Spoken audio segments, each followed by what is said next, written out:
Okay, since we are on the left side of the board, so I made a little button here, jump to other side, and this small arrow will move us to the new what problem does it, because basically moves us to the workshopping area. If we zoom out, we will see a little more of what's going on here. So this is a mini proposal design process. This template can be copy pasted. You can use it on yourself.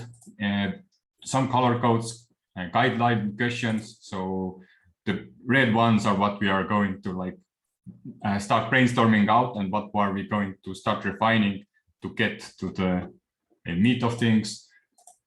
Yellow sticky notes, there will be we will copy paste some kind of results there. What we see like, oh, okay, this is a good answer, which would stick to that. And then once we find it, there is another red stocky which will ask us to refine that selected issue even further.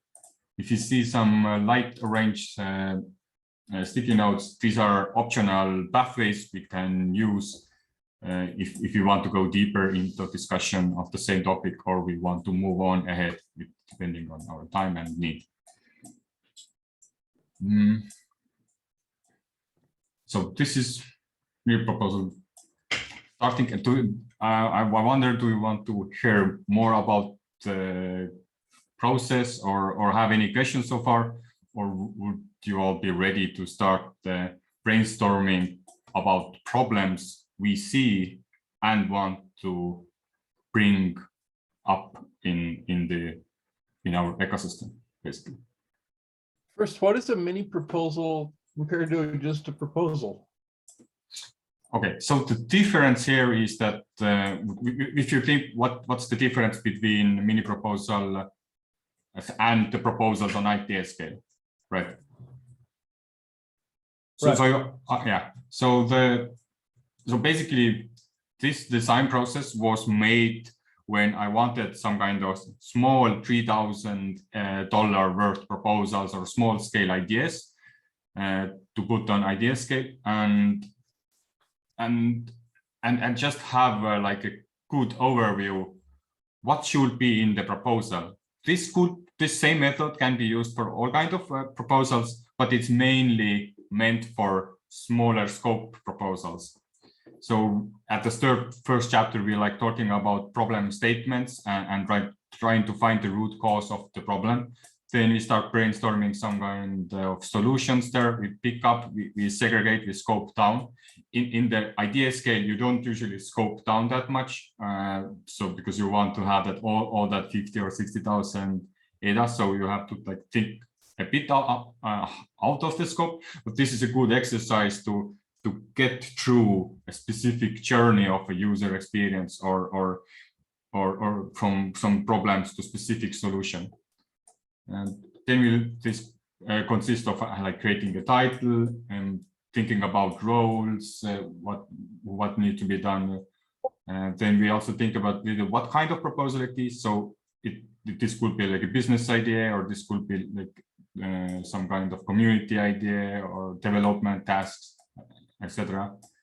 Then target audience, we're gonna talk about this. Although we're not able to do this all in this session, because it's gonna take a while to go all through this, but I'm just giving you like ahead what it consists of. Defining success, key performance measurements, where we like decide how to track the proposal and how to like audit it. Experience flowcharts, so the journey of users and the operational people. Estimations are good to have like how much some task will take time and how much it will cost. And finally, like summing it all up into a nice budget area. And if you go through this process, you will pretty much have a good proposal for the Ideascale, assuming it is like scoped down and very, very specific. If you have like very vague, you might need some additional work to be done. it has a lot of work behind it, and there are a lot of ideas how to improve and how to adapt it into bigger systems. But today's session purpose is to start with what problems do we see and brainstorm them on them, and slowly from this step by step go through the questions and see how far we get. And yeah, and in the end, hopefully we will use it on Ideascale and community will vote for it.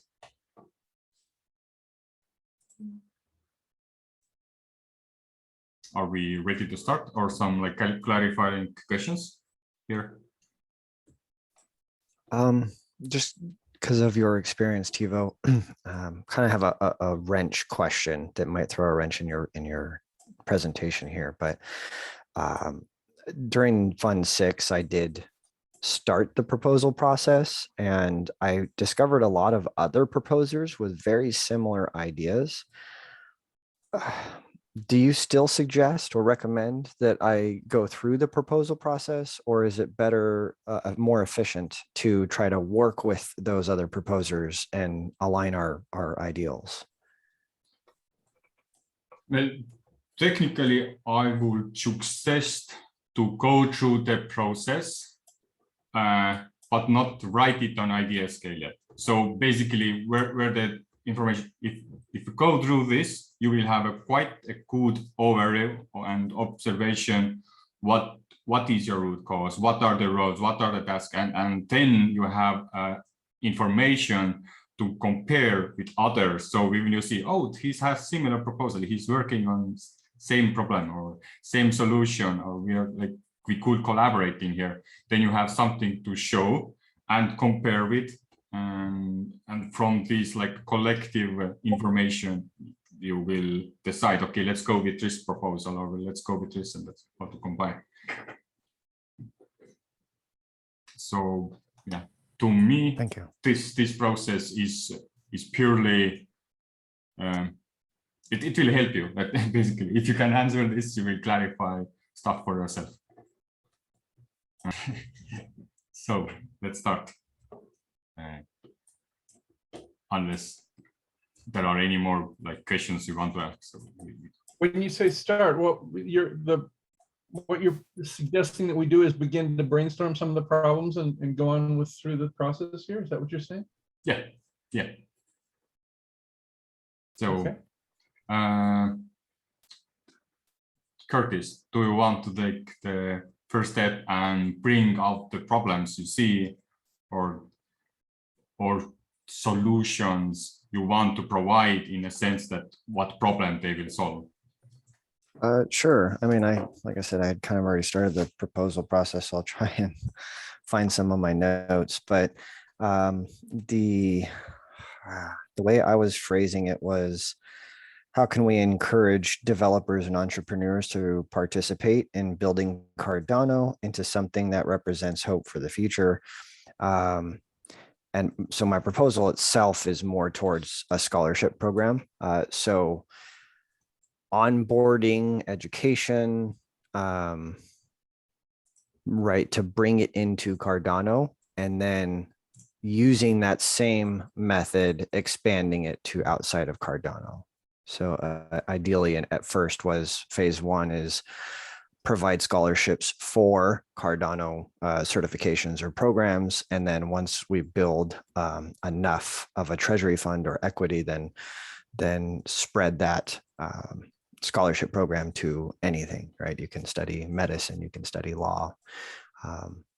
So I guess, yeah, how can we onboard entrepreneurs and developers into Cardano using scholarship funding?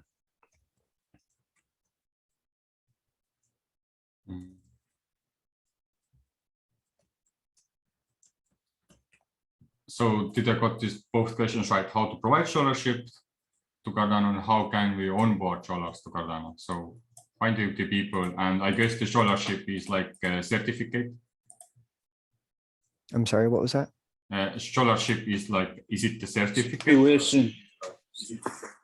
Ideally, it was my original thought process was, so Oxford and Cambridge and Berkeley, they all offer Cardano blockchain programs. I think they offer certificates, but I believe they also offer degrees in the more general sense of blockchain. So degrees, certificates, boot camps, Emergo's program. I wanted to be able to offer all of those. Okay. As Are these all the same? Like, to me, degrees, certificates, and scholarship are the same things, or scholarship is more of the like free money? yeah, in this case, scholarship would pay for obtaining your degree and certificate and maybe boot camps or whatever. Right. So the scholarship is essentially just paying for approved programs, right? Like, you can't just take your scholarship and then go to McDonald's and say, I'm getting my scholarship in McDonald's. It has to be some form of approval. Okay. So we got two questions, but now what problem they will solve? So, or what problem you are addressing? So you're suggesting with these questions that right now there is not an easy way for a student or student in a school to be part of Cardano.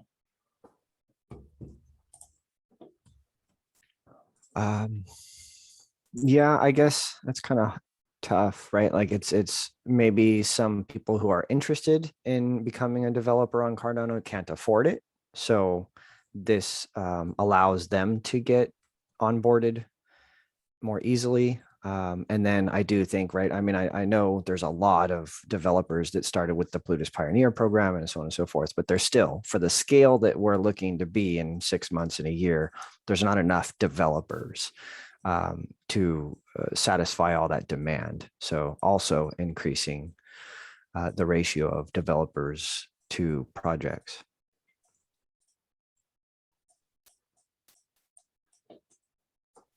Okay. So yeah, right now what you that was good that you brought a focus group here, so developer. Since this is a mini proposal, we want to scope down, but is the developer something you want to pursue, or there will be another journey or user who would you address first when we use that can't afford? So ideally, phase one would be more like the developer, because if we don't have enough developers, then projects can't expand. So phase one would be to increase the amount of Cardano developers, and then I do eventually want to expand to where anybody that wants any form of education or to attend any form of academia could use my scholarship program to pay for it. Okay, so is it? Never mind. Go ahead. So to me, this is now a good starting point. Like, what problem do you see? So your problem is developers can't afford to learn developing on Cardano, basically something like that. I think the real problem is there aren't enough developers. So it's not so much about can't afford, but how do you encourage the creation of developers so that there can be an ecosystem that can support all the development that's required?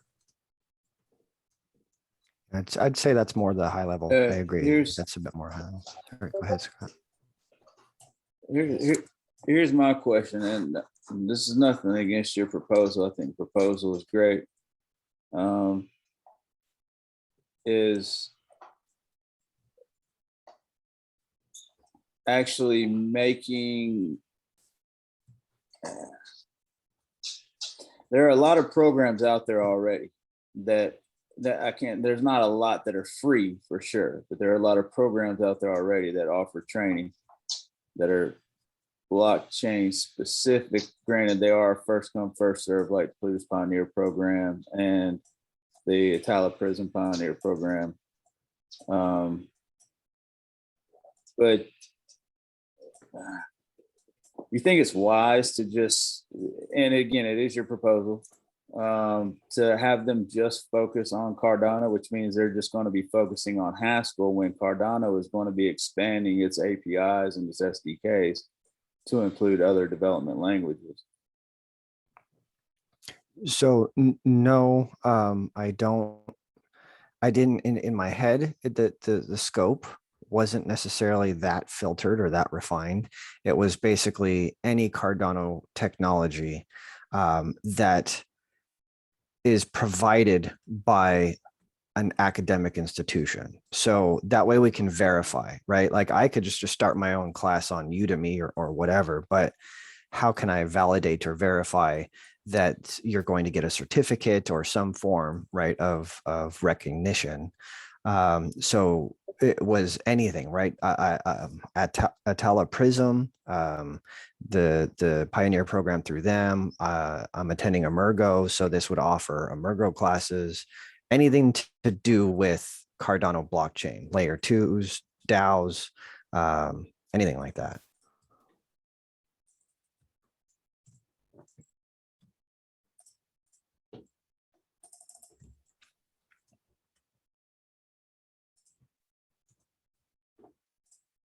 And that was just kind of the original, just because I felt like that's where the need is. My goal again is to expand it to where anybody can apply for anything. But I think am I accurate in that assumption that we do need more developers, or is this a problem I'm just making up in my head? No, there's definitely a need for developers. Yeah, I've been deeply involved in the Ethereum community, and it's like day and night whether the community is engaged and involved, just because there's so many people engaged in the community engagement in Ethereum community is just unbelievable compared to Cardano. Yeah, I don't, there is some truth in that because Ethereum already has their layer 2 built out. Obviously they have time on their side, but also a lot of Cardano development relies on smart contracts, which in turn relies on the PAB, which the PAB has not been released yet, which is the Plutus application back in, and that has not been released yet. So I can't answer that question. I'm not a developer. I mean, I'm in the early stages of learning to develop. But yes, in relation to Ethereum, yeah, absolutely. We do not have the developers that Ethereum does for sure. But we also don't have the capacity, the capabilities, the build out that Ethereum has either. Right. Well, I think that in order for Cardano to establish that kind of vibrant community, there should be a way to migrate some of the Ethereum developers over to Cardano, so that, I mean,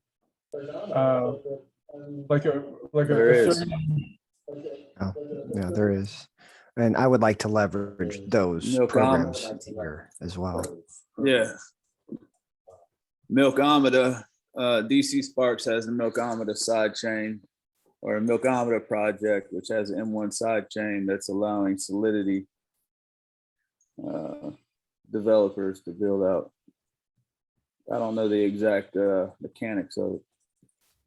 I was just going to ask that. It's like, not is it live. They have a test net up. Yes. Okay.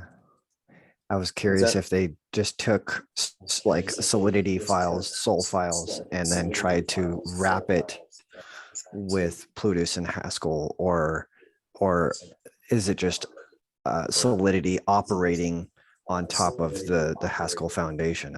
I didn't know how that actually functions. Yeah, I don't know. Again, I'm not a developer, so I can't really speak to the technical details on it.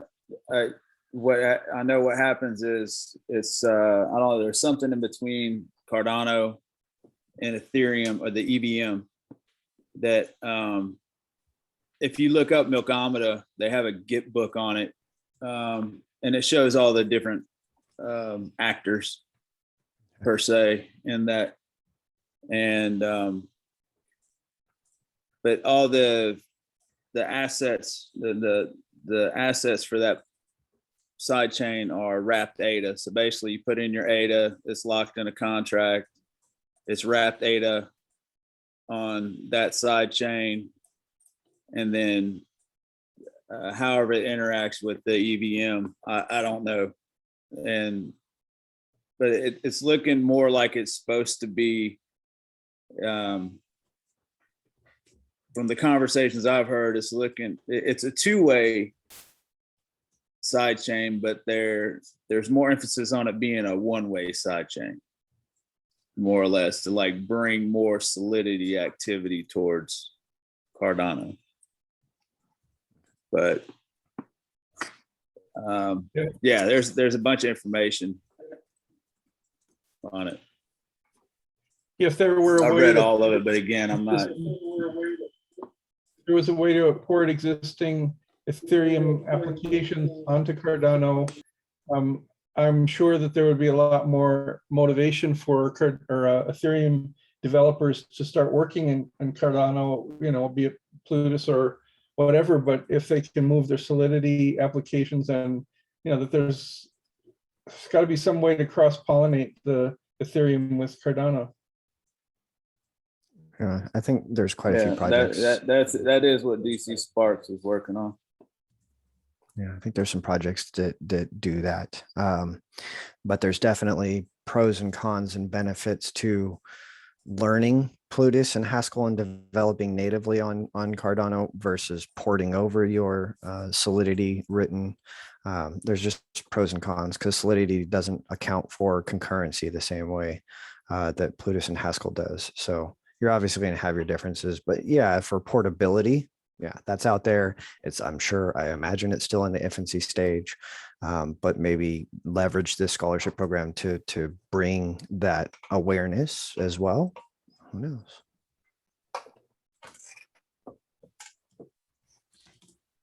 Or maybe there would be some programs specifically for migrating Solidity developers to the Cardano ecosystems, because then you could promote it in the Ethereum community. Good point. Yeah, I mean, I know they're, yeah, like Curtis said, I know, well, for one, I know DC Spark is looking into that actively. They have a test net for their M1 sidechain. And I know that there were other people that were looking into that as, anyway, in previous conversations.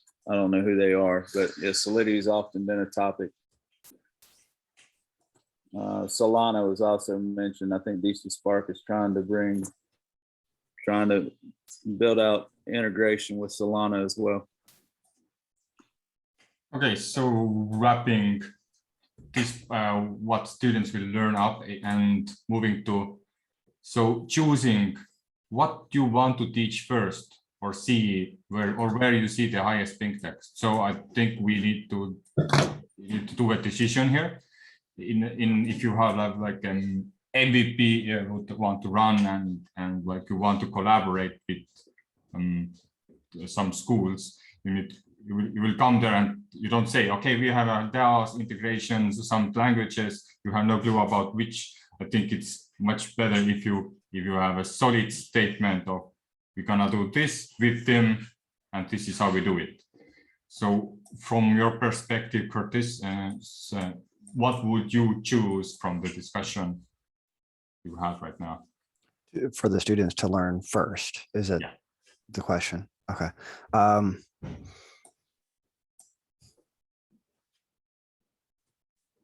What we want to teach first, or Didn't see even highest put impact? Haskell in there. Yeah, I probably Plutus backend. I mean, if I had to choose just one, probably Plutus backend, because that is new, and even current developers don't really have much of a playground because it, like you said, it's not out yet. So potentially Plutus backend, that's the most newest addition to the Cardano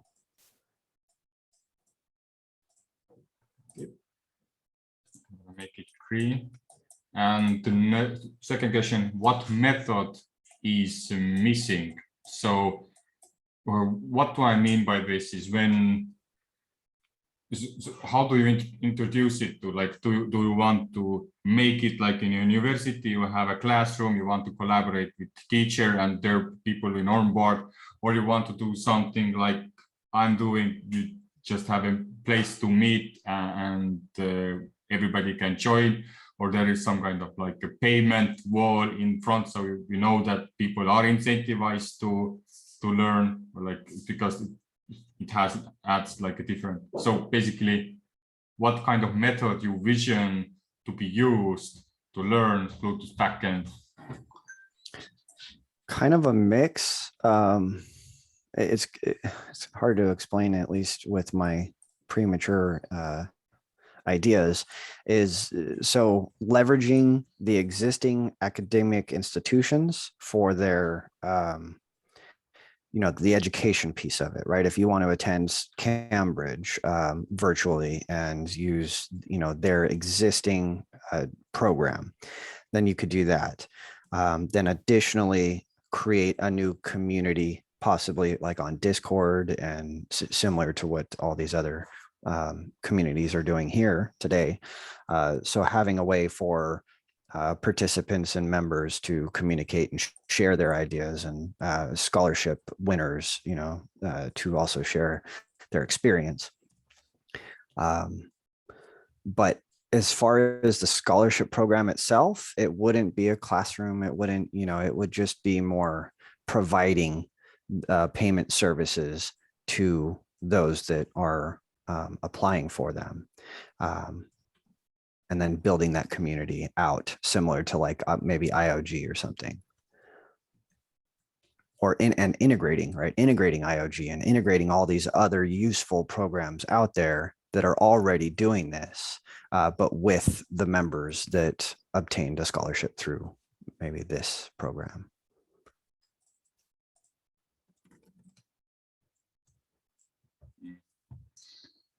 Sure. Okay, so I wrote two things. So scholarship programs are about providing payment services to create the community workshop. So basically, there is somebody who knows Bluetooth backend. Maybe he just went to Bluetooth Pioneers. He has some previous knowledge, and he says, "Hey, I can teach." And this would require me to, if I want to teach, I need to take some time off and would like to get compensated. So is this something he will get paid for, or it's vice versa, that I am a freelancer, I can now teach and I will give this class for like 100 euros, and all the students who come in, there is this program what Curtis made, and they apply through that method to get the same the thing I run for free.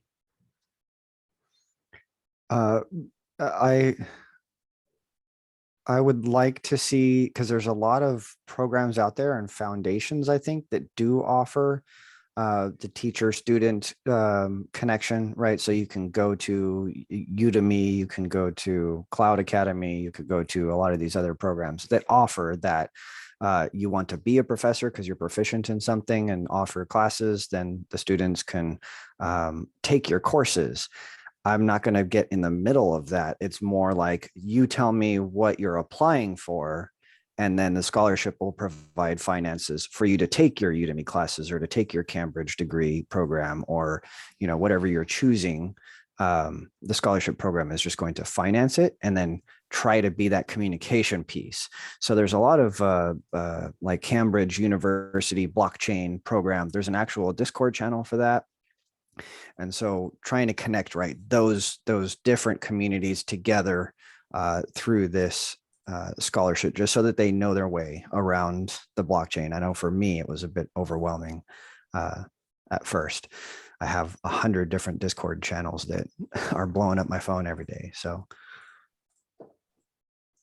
Okay. And the first one, leveraging institutional programs. So I don't know what that means. So could you explain what? So do you mean like if there is already a class in that university, you have it in a list, and you, this is like, you can, hey, maybe you are interested in some of these classes what I have on the list, or provide me your own list. So basically, my original idea, there's two forms that I envision for this. Either one, which is the DAO performs API queries to approved organizations. So the approved organization might be Cambridge or Berkeley or Emergo or the Pioneer programs if they ended up charging for some of their, right? So it's just an approved program of education. And then the DAO would be making API queries against their catalog. What classes and courses do you offer? And then those would get, listed out on the website. So you could choose from these, course 1, 2, 3B or whatever the case is. So that would be using an API. Or secondly, if I wanted it to be a bit more AI integrated and not be so management heavy, leveraging oracles. So an oracle could query what programs are being offered by these institutions, and then that information would get ported into the website. For the record, Emergo does charge for their classes. Oh no, I actually paid and I'll be attending soon. I just meant like some of the like the Atlas Prism and Atlas Prism and Plutus Pioneer. Yeah. They don't. But if they end up expanding and offering it to more and charge, then yeah. Okay. So now, thanks to this, it helped to clarify a bit more deeply what is going to be the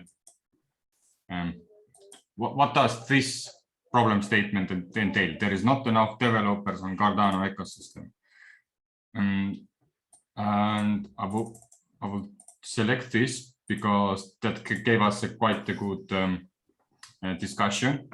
And how this works is usually I put it in here, and now we move to the next question, is why the selected problem is a problem. So to rephrase it, let's move one step out here. Well, there's no way for the Cardano ecosystem to develop without sufficient developers. yeah, I see that Cardano, right? The community itself is expanding quite exponentially. Like we're growing, we're going at a very fast pace, adopting real world problems and finding solutions on the blockchain. But it's happening so fast that we don't have the workers, being the developers, to develop those tools. At least not in the same ratio as there is demand. So the demand is higher than the supply in this case.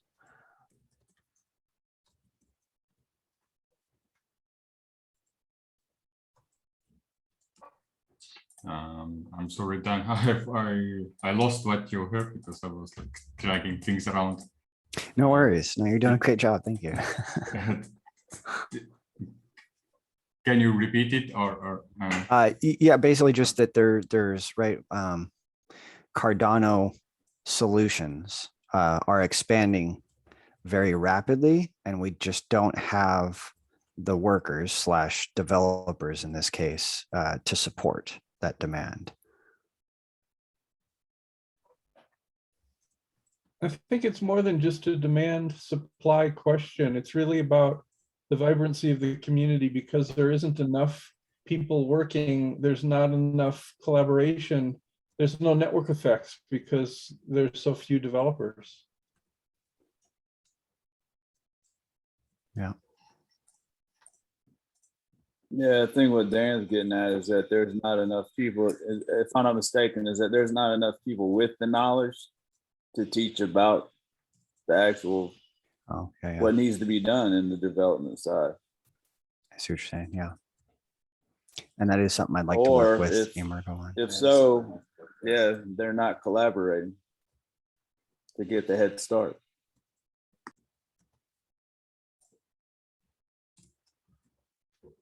Working with other blockchains, the reoccurring theme for all communities seems to be that ideas are cheap, execution and delivery of them is hard.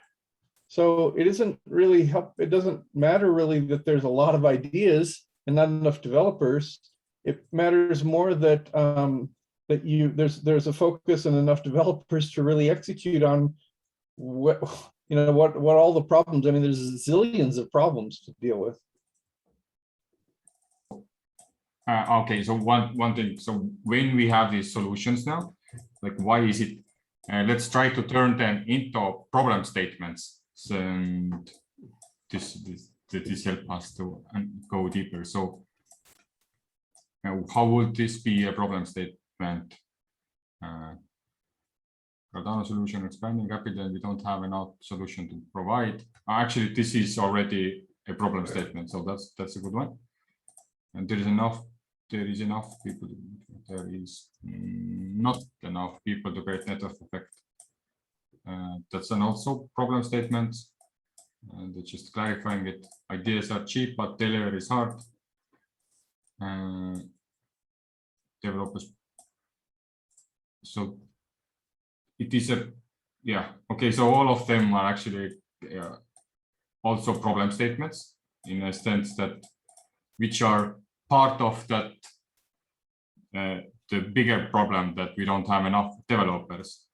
But if you would scope it down, which one you would all choose to select, like what addresses in thinking about the solution you are providing about that you want to teach Bluetooth backend, and this and the way you do it is you are providing scholarship, you're providing the certificates and the path and the payment pretty much, but you don't teach yourself. So keeping that in mind, which of these three would suit the best as a problem statement? I mean, I feel like they all, right, at a high level, they're all relative. But to pick one,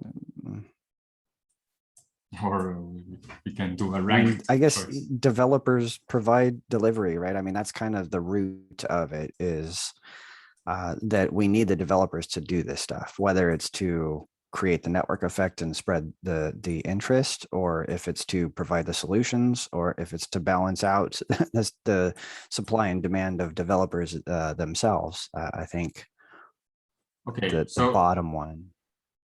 Sorry, go ahead. Yeah, you're right. I agree with you. I was about to also suggest that that I would agree with the last one, because this is like to the common people, or like me, or for people who are not technical, and the voters. Now, because we have to little bit think about who are these proposals for. It's for the voters and community advisors. And this is the most plain text what you can agree with. Ideas are cheap. You have like hundreds of proposals there. And although it does take time to flesh them out, but it takes way more time to deliver on them. So I would also go to the third avenue. Now,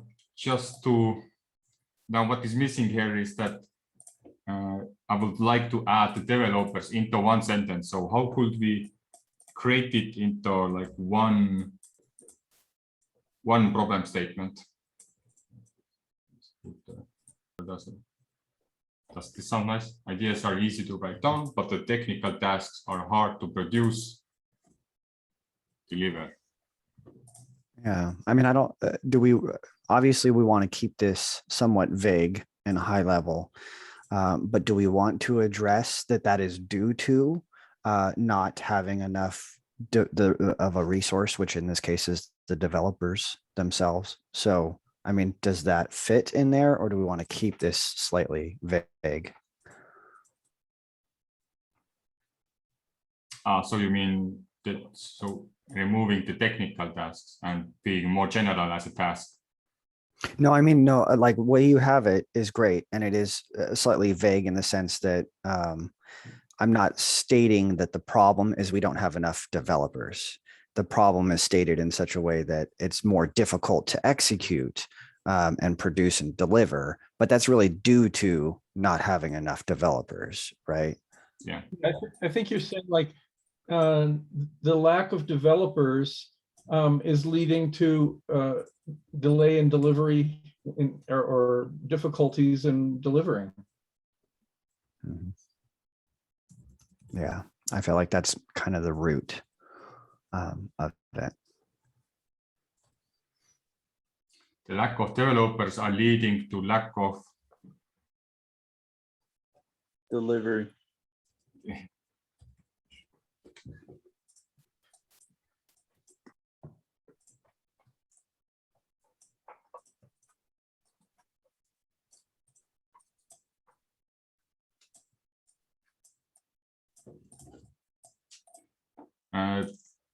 Does this sound better? Yeah, I think that's a good capture. Yep.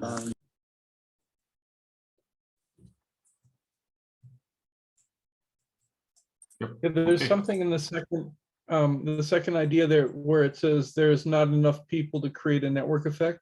I guess what I'm meant to say in that is that it has to do with the community culture. It's not just the fact that we don't have enough developers, is that developers by their nature have to work together and collaborate. And so with the lack of developers also comes the lack of developer community. So maybe you just change the last statement to say the lack of a developer community is leading to lack of delivery. Oh, lack of developers and community is leading to lack of delivery. This is no way to critique that statement, but I mean, do you feel that there's a lack of community in the Cardano development side? Absolutely, because there's not enough developers to interact. I mean, in the Ethereum community, there's just, there's no lack of people to talk with one another and collaborate. So the lack of developer leads to lack of community for sure. There is a community of people out there that's interested, but I'm talking about a developer community, people who are focused not on the ideas, but on delivery of them. Yeah, no, and I totally agree that, we don't have enough developers for that community to grow, but I am kind of a member of a lot of the communities out there, and the community structure itself is very advanced, at least in my opinion. So the community and the communication is very advanced. It's just that the numbers are small, but the actual foundation of it, the communication that these developers are doing is I've never seen it in the traditional workforce. These guys are collaborating on scales I've just never seen before. Granted, yes, the scale is small, but I feel like the foundations of community is really well developed in Cardano. That's just my opinion. Which community are you talking about? The idea community that are trying to develop what we need to solve, or the developer community, which are the people focused on solving the problems? I feel like they're like two different groups. One is inward looking in terms of how do we execute, and the other one's outward looking into what is it we need to work on. I agree, and both, to be honest. Like, so from the developer side, I've seen the community. So again, the Cambridge University, people who are attending that program, they have their own community and they're all working together. But I also see them communicating with the Oxford program, and I see them communicating with the Berkeley program, and they're all being funneled through like IOG and Gimbal Labs and WADA, and so I do see these different communities coming together, specifically in the developer side. It's just very small scale at this point. Yeah. That's the frustration. Yeah.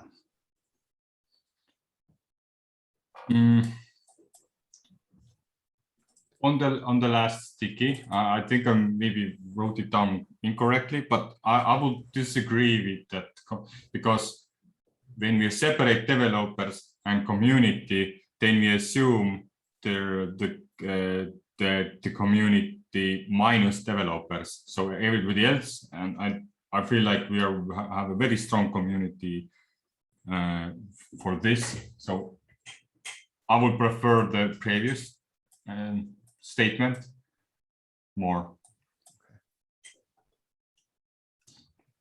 But yeah, if like no more brainstorming here, this is the final answer. And now back to you, Curtis, since it's your proposal. So what we did now was we kind of tried to break down that there is not enough developers on Cardano ecosystem, which is kind of like a challenge question from the developer ecosystem proposal, and try to scope it down to a little smaller piece of it, and to give insight to the solution already, to or like give a hint of that. So the lack of developers are leading to lack of delivery. So what you already in a problem propose a solution that, okay, we need to increase the delivery. In a first problem statement, there is like more vagueness of what could happen here. That's one of the opinions. And what we could do here is now, since I usually do it even like more times, going even deeper, and using that same solution and ask more like, why is it the problem that the lack of developers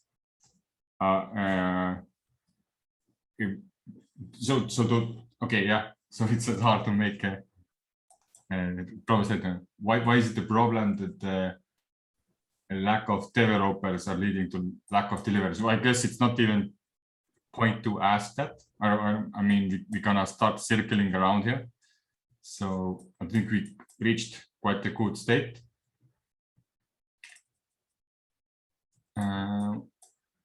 Change the answer to problem statement, since we did a good job already, like rephrasing it, thanks to Dan and you. Then we got the solution. So now there is we got to the second chapter where we can start elaborating more on solution. But before we go there, since we concluded the problem statement chapter, do you have any feedback to the process, and where would you see it improved, and did it help you at all, or you already had it kind of in your mind but not that clear? No, it definitely helped me refine, because in my head, right, I have all these ideas that are relative to one another that produce a overarching solution, right? But bringing it down to this scale, I think, helps me formulate my ideas in a more solid form. So we only addressed one of the things that I want this to accomplish, but I can reapply this, right, to get all of those problems that I wanted to solve using this method. So I think it did help me refine my problem statements down to a more what is it called, edible, ingestible amount of information. Yeah, I think your original statement regarding just having a scholarship program for education has been narrowed down now into a specific kind of education that helps specifically deal with some of the problems that we see in Cardano. Yeah. Okay, thank you. So what solutions do we need? So we did have a bit of discussion down here that we want Bluetooth back end as education, pretty much. I guess we could say that.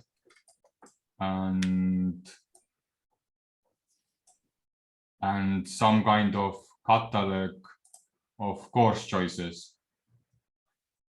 or I see. Oracle query. And the place to say where the place where people could get funded for learning. So these are a few things. This might be a little bit backwards, but I'm always more motivated by solving a problem, even to the point where if I were a student and I was trying to learn, Plutus to help solve a problem, I'd rather be motivated by the problem. So it might be that if you want to solve this problem, we'll give you a grant to go and become a Plutus developer so that you can help us in its solution. In other words, there's a purpose for the study rather than just go and learn this random, use for anything application. No, I completely agree. I did a lot of studying on motivators, and you're right. Money is not a very efficient motivator. Money has never been, since the beginning of time, an efficient motivator. Up to a certain point, the more money you throw at it, the less product, the less efficiency you get out of that as a motivator. The biggest motivator is innovation and creativity. So my original idea was the application process itself. And this is just my initial idea. It could evolve. Thank you for the feedback, Dan. Is that they could submit what problem are they trying to solve? What do they want to work on? Like, what is their goal or their reason to needing this education? And what do they want to develop? So similar to this proposal process, they're essentially proposing their idea and their solution to a problem in their own creative and innovative way. And then that would get either voted on, or it would be a random choice, haven't decided yet, that would award those people. So yes, bring that innovation and creativity into it instead of just monetary motivation. Right, I agree with that completely. I would add though that many students may not have a problem that they want to solve, that they want to be a programmer, but if you give them a list of things that are being worked on or active programs which are providing the scholarships, they can jump into one. And so to have them not just propose their own problem, but to have them kind of know and learn about what problems are needed to be solved that they can jump into. I think that's a great point. Now, to respond to that with kind of a question, but I agree. A lot of us may want some guide rails, some guidance on what we can do with this, and that would get their thinking flowing. As far as the, this is probably more of a question for you, Tevo.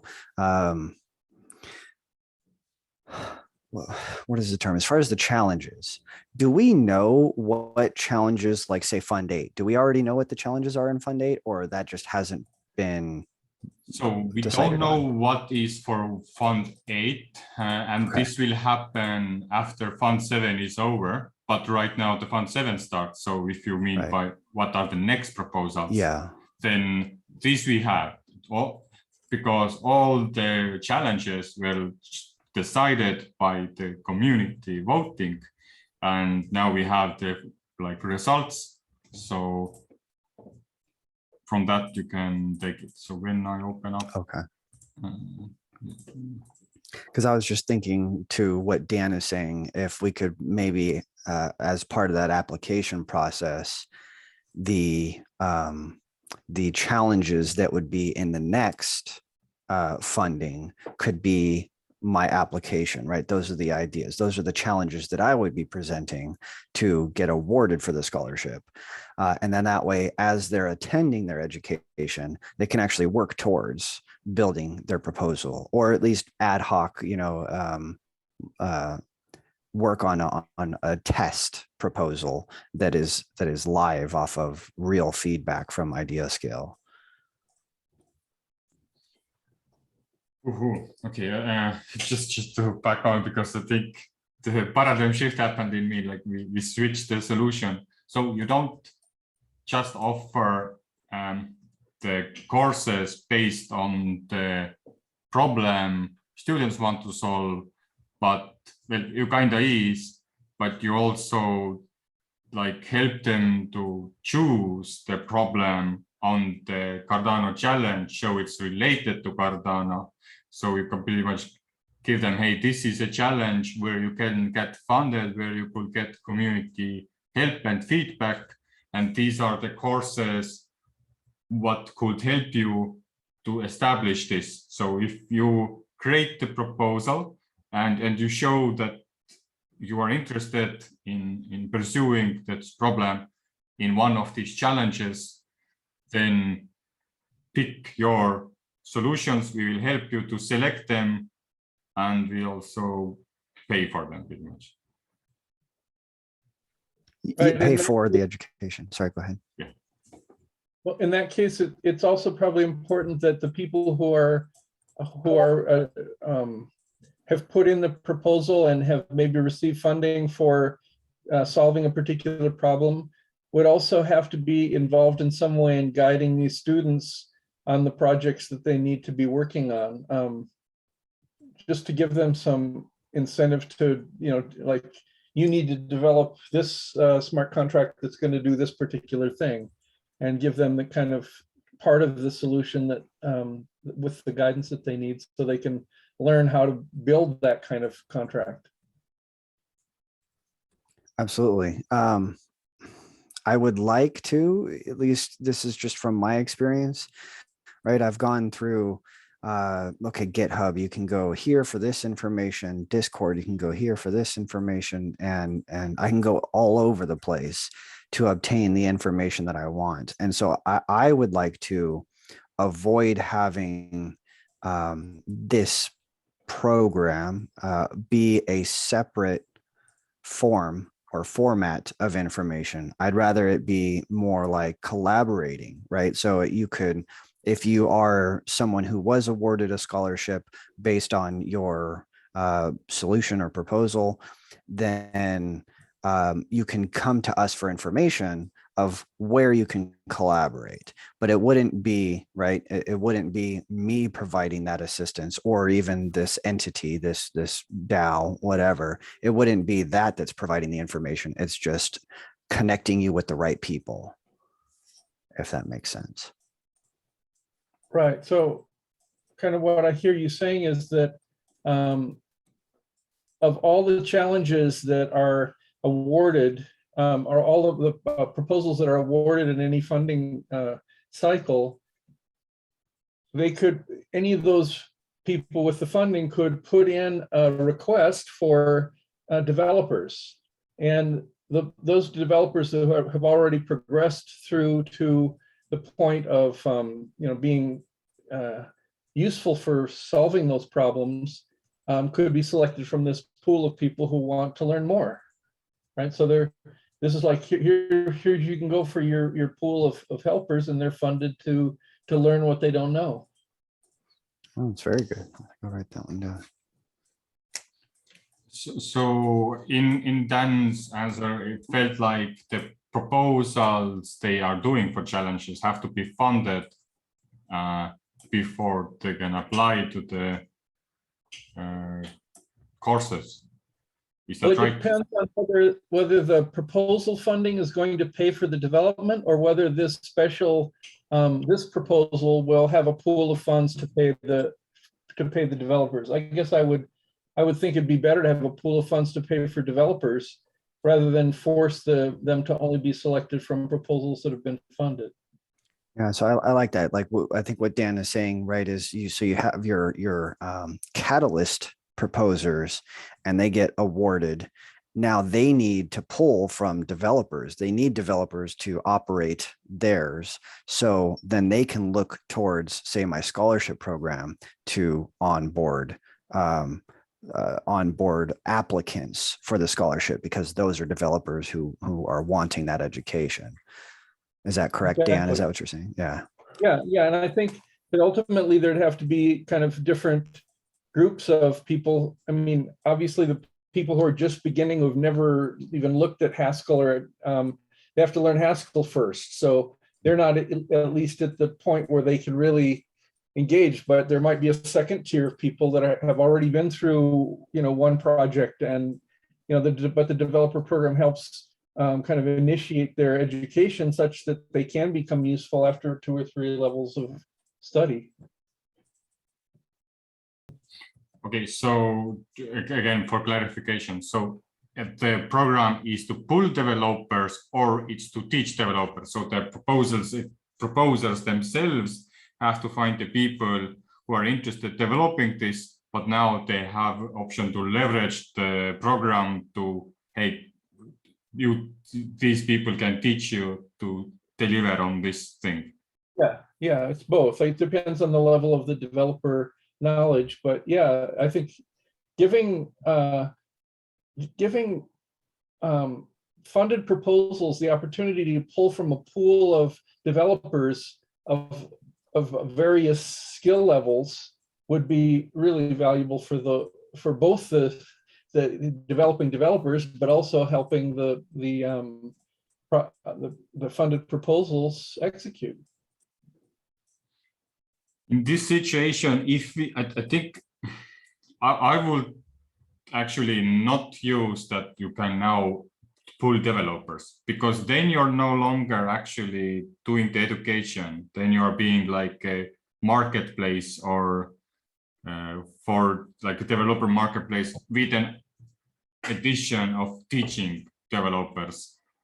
So yeah, it could be both, because it could like it both has super value. But again, since I want to like it's a mini proposal process, I want to scope it down. So what would you prefer? I think it has to be both, because we're talking about developing developers, right? There's not enough. There isn't a pool of developers you can just pull from. They have to be engaged and involved in a project that they can learn in order to develop. Once they've been involved in a couple projects, then maybe they could go into a more higher level pool of people to be selected from based on their experience. Yeah, but we're talking developers. Yeah, I like that.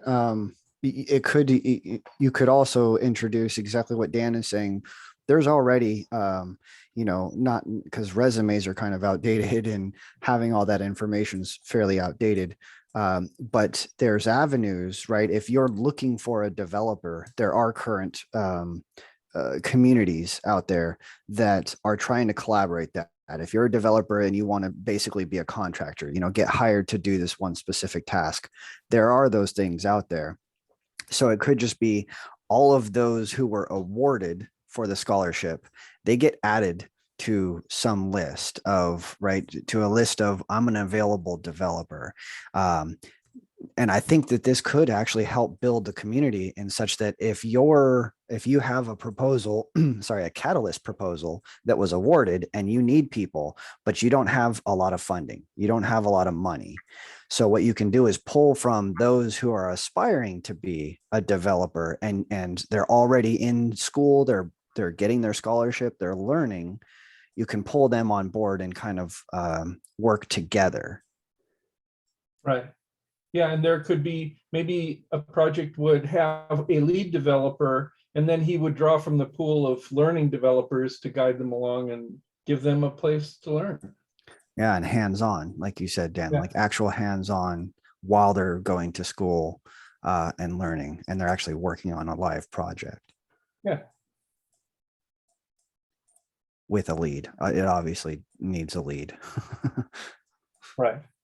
Right. I think that would be on the responsibility of the program that got funded to find that lead, because they're going to need that anyway to execute, but they're still going to need more people. And so it gives them a resource pool. Yeah. I think this is good. Okay. So from this small diagram, or thinking more in a written text, what is the solution then? So in a one sentence or 2 sentence, do we go with a simple route like we started, give purpose to us for a study, or we want to take something specific here or combine something? Well, maybe you'd say something like the solution we need is a pool of developers being educated to provide funded proposals with additional programming resources, developer resources. A pool of developers to be educated to deliver on funded proposals. Right, I guess that works. Because I lost the brain hiccup. Yeah, I would say maybe just to refine that, a pool of developers being educated to help deliver on funded proposals as they learn, maybe. Yeah, Pool I'd of really develop- like to see that. I'd really like to see that because, you know, it's counting on projects to help, you know, onboard this community too, and give them real world experience while doing it. So I just see this as being a very effective method. How can you say it again or write it down? Yeah, a pool of developers being educated to help deliver on funded proposals. Yeah, so just the help, I'd say, help. is the only thing that's missing. Help to help deliver on funded proposals. Not that one, the other one. Well, they're the same. They're the same. Yeah, to help, yeah.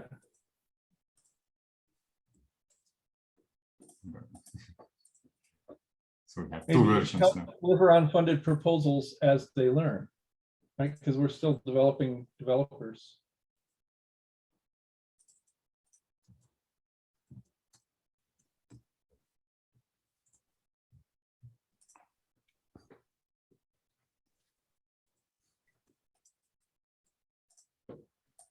Okay, let's put that in here and make sure your solution answers the selected problem. So by this, like the lack of developers are leading to lack of delivery. A pool of developers and the solution is a pool of developers being educated to help deliver on funded proposals as they learn. Am I reading it wrong or Pool of developers being educated to help deliver unfunded proposals as they learn. You worded better, but it does it.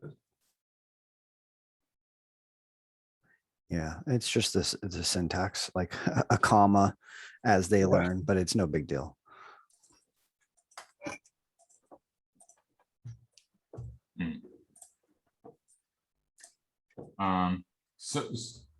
But yeah, we quite tightly coupled the solution with problems. So yes, and now we have an optional place where we, if we want, give three reasons why the solution is solving the selected problem. So that's proving that the solution is correct.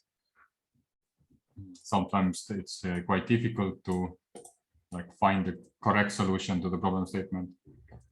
In this case, do we have like a quick few sentences we to drop here? As to why the solution is solving the selected problem. So they're like common sense. well, it's answers. developing developers. Yeah. It's providing developers for projects.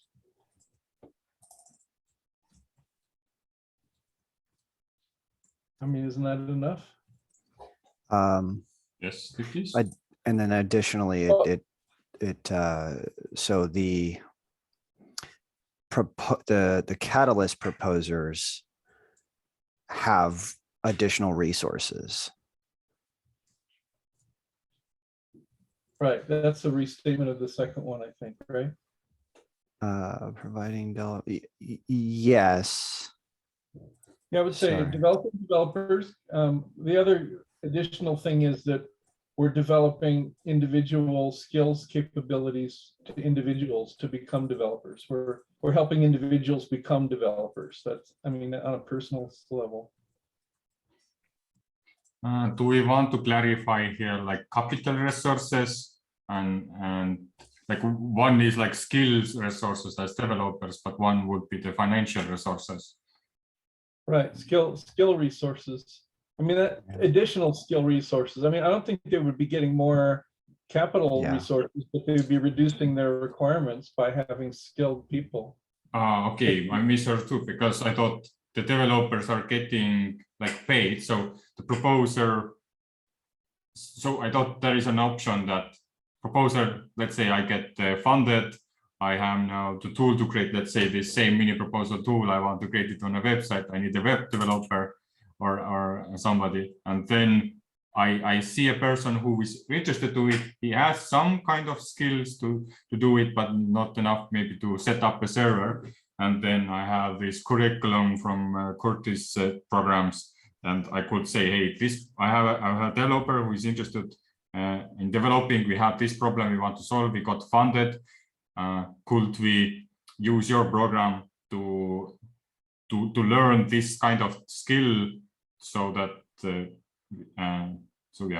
so we could solve our problem? But so the difference is that we don't have to pay that learning from the proposal budget, but the program will pay for it. Right. In fact, developers, the learning developers might get paid in two different ways. They're getting paid in the sense that their tuition fees are getting funded for them. So they're learning for free, but they're also could be getting some financial resources from the proposal that's been funded. That would give them further incentive. In fact, that's a good thing to provide them not only with a mission to deliver on, but also getting paid to do it within the level of their skills. Obviously, if they don't have the skills, they shouldn't get paid as much from the proposal. Well, and they wouldn't really be getting paid at all from the proposal. I think, like what Tevo said, they'd be getting paid by the proposer the catalyst proposer who won. So if a catalyst proposer won, they got funding, and then they can choose how to disseminate that funding to these learning developers. Right. Yeah, it just could be at different levels. I mean, people who are just starting out, I mean, maybe the catalyst proposers that won the funding would be able to pull on a few people just learning, like interns or several people who've been through the program a little bit, that they pay them something. Yeah, sounds good. Okay. Just to clarify, because I thought, like, again, like proposals gets funded, the developers get money for doing, but that they don't pay for the educational costs. So that will be a program will pay for that if accepted in a sense. Yeah. Okay. So okay, then it's okay. So that would conclude scoping down the solution for the problem statement. Any feedback here, or how could we improve it? I do like the methodology that you used to provide, well, how did these proof that the solution works. I'm trying to read the rest of your stages because it may just throw my thought on that may throw the rest of your workflow out. So I don't want to suggest that if that's the case. But mainly that I did find it difficult to reduce, let me go back to where we are right now, to reduce what solution do we need down to one, because I feel like there was a few, right? There's a few solutions that address the problem, which is the lack of developers are leading to the lack of delivery. So there's a few solutions in there that target that, and then picking out a single solution. I mean, am I saying that is that insinuating that my solution is that one thing, or is it a collection of my three solutions that address that one problem? I think what we have to do is just go back to the problem statement and revise the problem statement, because I think what we've done is expanded upon it. We said the problem statement is really two parts. There's not developers, but they're also the proposal, people who are getting proposals don't have developers, right? So we're helping the proposal process and we're also helping the developers. And I do think that the problem statement does essentially address that, right? It's the lack of developers in general. There's a lack of developers, whether it's the proposers or whomever needs. So it does, I think, address that. It's just more the solution we had to end on was a pool of developers being educated to help deliver on funded proposals as they learn. That was a single solution, but there's 3 solutions in here, right? That would, I think, be incorporated. It's just because we chose that one doesn't mean we're not going to go with the other additional solutions. So, I mean, just tell me if I'm out of line here, which is very possible. You have your structure for give me 3 reasons why the solution is solving the selected problem. Maybe we can convert that to give me 3 solutions. Right? Give me 3 solutions that resolve this problem instead of giving me 1 solution and then 3 reasons why that solution solves it. But give me 3 solutions that solve this 1 problem, and then explain why each one. Yeah, that's right. That's just the inverse of what I was saying. Instead of changing the problem, you just say we're providing 3 solutions to this more general problem. Yeah, I like that. Yeah. Because I mean, I like the structure you have is great. It was just, it's hard to come down to a single solution when potentially all 3 solutions would be implemented. Okay. Thank you. Right from the top of my head, I'm not sure how could I enforce it with questions, because, or maybe it would be just enough to say, okay, give me 3 solutions now to help. But maybe this, what do you think if we ended up in these last sections where we gave 3 reasons why this solution is solving the problem? Maybe now from these 3 solutions, we could, these are now the code posts. But what there wasn't this code post before, because we were not quite clear how do we solve this problem.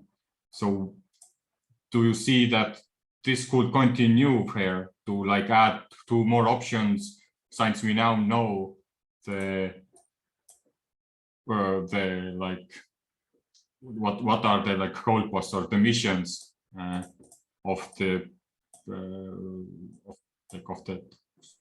solutions? What are the? It seems to me that the way it's structured right now, I mean, it's not exactly perfect to say these are 3 reasons, but I think it's good enough. I mean, these are 3 reasons why this problem is solving these problems. So there's, maybe we're being too picky. I think we should just go on. Is there a problem? So Tevo, were you asking, like, should we also have give me 3 reasons why the solution is solving the problem for all 3 solutions? Was that your question? Yeah. So continuing from this place on, since we now know like what is the end goal, Catalyst proposal have additional financial resources, and now considering all of the previous information, give another solution now which would address this. Yeah, or would that be or would that like create duplicate solutions, in a sense that if we would brainstorm at the start 3 different solutions, we might end up with 3 different solutions what have 3 different outcomes, and now you would have to pick and choose or combine something. And that is bringing value, right, to asking for reasons to why the solution is solving it, is making sure that you work that out. And if one solution ends up being the winner, right, then you've kind of, you directed that answer. Do we need 3 solutions, or sorry, 3 reasons per solution? Maybe not. It could just be, provide me 3 solutions and then explain why that solution, why does that solution solve the problem? So even just a single reason why the solution is resolving the problem for each of the 3 solutions themselves.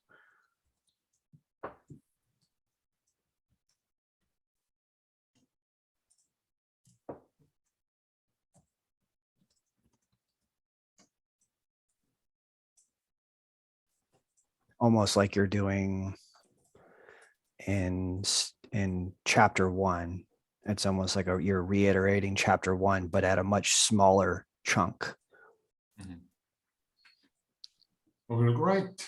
Thanks for that feedback. And I think it's time to conclude this workshop, because Curtis has a meeting coming up, and probably we won't come up with title in a few minutes. I will want to explain a bit of a process too.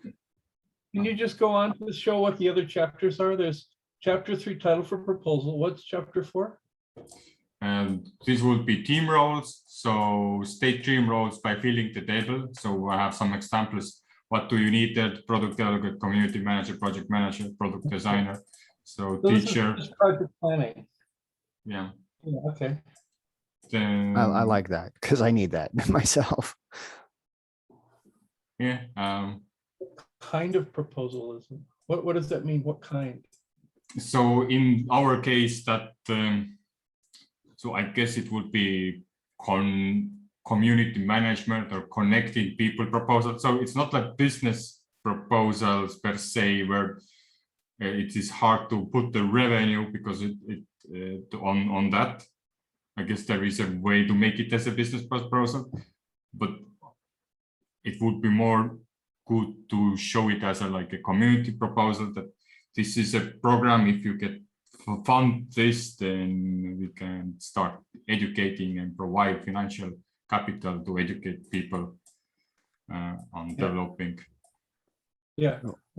On the chapter 5, just kind of just some thoughts on it, that we kind of already have a base structure of, it sounds like, the information that you're asking for here. So for instance, our challenges, right? Our challenges are archetypes, and what archetypes are we addressing?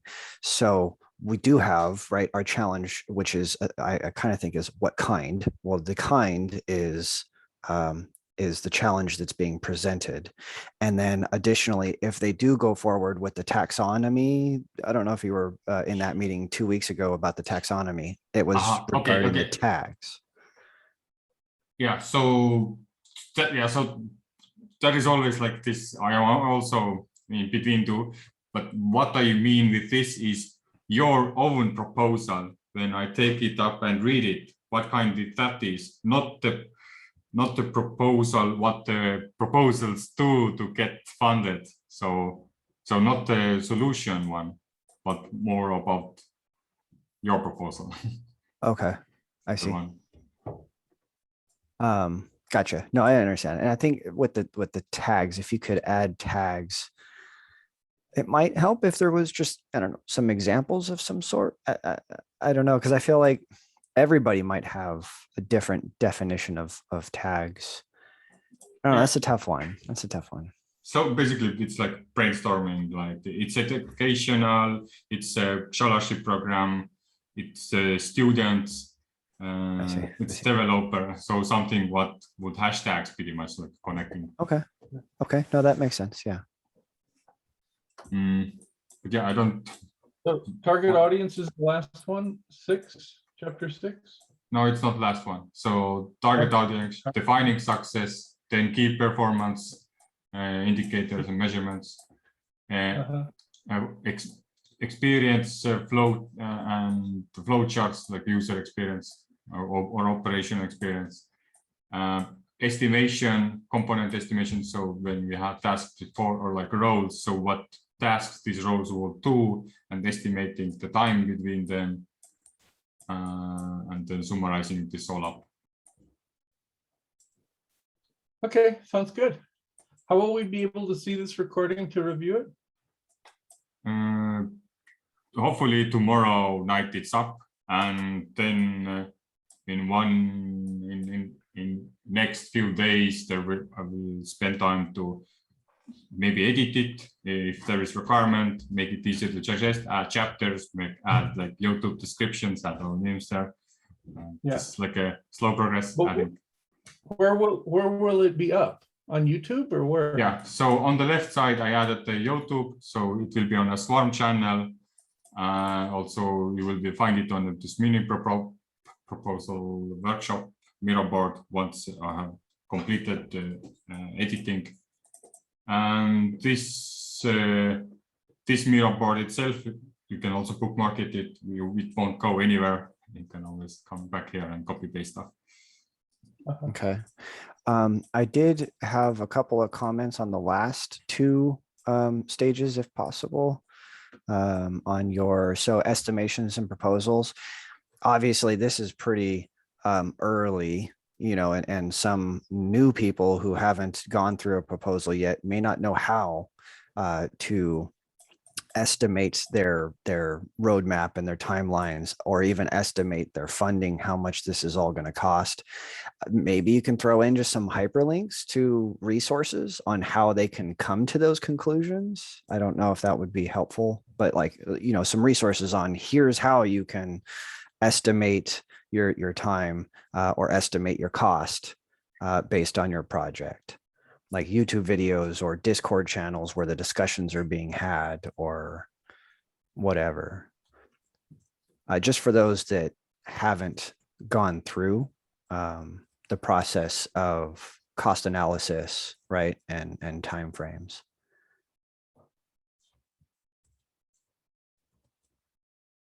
Yep, thank you. I wrote it down. Yes, I can do that. There is actually several resources to pull things up from. So yeah, and I could add it as a template because this is a template I roll every time, and when I add it as a default, then it always there, and people can maybe start checking up some videos and links. Yep. Well, I don't know. Stop recording, I guess. Okay, thank you, Tevo. This has been helpful and useful.